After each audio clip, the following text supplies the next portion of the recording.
breathwork reduces symptoms of anxiety and panic. Which makes Exactly sense what what we you just said, talked yeah. about. So this Mm-hmm. was a study using pranayama breathing, which is very Ooh, controlled breathing. It significantly reduced anxiety scores and improved mental calmness in medical students under academic stress. makes I a lot think of sense. this could be used for anyone under any kind of stress, but Yep. in this case, this was younger individuals who were very stressed in med school. But I think there's a lot of us, I shouldn't say a lot of us, I've never done it, but a lot of Mm, individuals, younger individuals, are using medication to help with mm. their anxiety, to help with other things into that nature. And I think I just got done watching Way to Wellness or Oh, yeah. Brigham.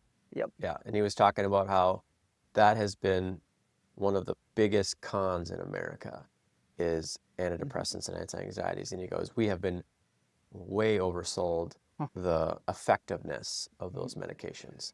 It's a And fast, cheapish route yeah, but with he other goes, symptoms involved.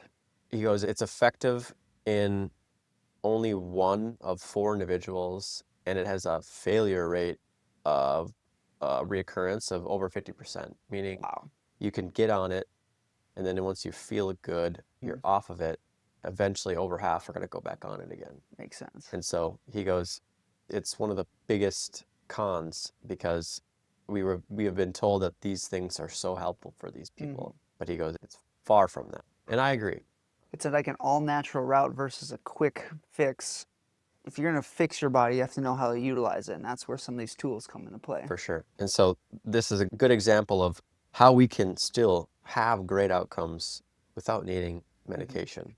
And I think a good assessment for you guys, and we'll get into some other stuff here, but especially for anxiety and people in high stress jobs, even if this is yourself, take a look at your rib cage. If you feel like your ribs are like flared downwards more, as Doc would say, it's not the bucket handle where it goes side to side. It's Is it the pump the handle? pump handle. Yep. So the pump handle where your sternum, your front chest bone is almost tucked in and down to your body. You'll start noticing that the rib heads are facing more or less downwards.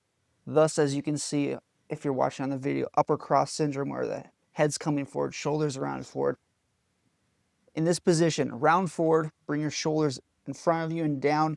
Try to take breaths in from here versus opening it up, shoulder blades, shrug, roll back, and then take a breath in. You're going to start noticing, just even with that, the limitations that you have taking a full breath in. Yes. So when you look at your and assess whether it's yourself, family member, another person, that is the first thing that I look at from there. Yes. So it's just something small. And a lot of you don't find yourself, you don't recognize that you found yourself in that Mm, position during the day if you've been busy and you're working.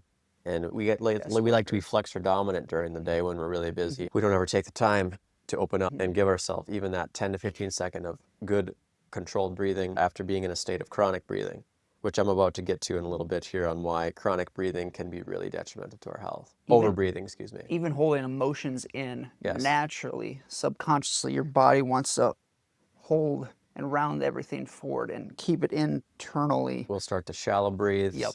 a whole bunch of other things. You add stress into it. Yep. Hyperventilation. Yeah, And then next thing you know, yep. our sympathetic system is now ramping up. Mm. We're not in a state of rest. And Medication, yeah, medication. among other things.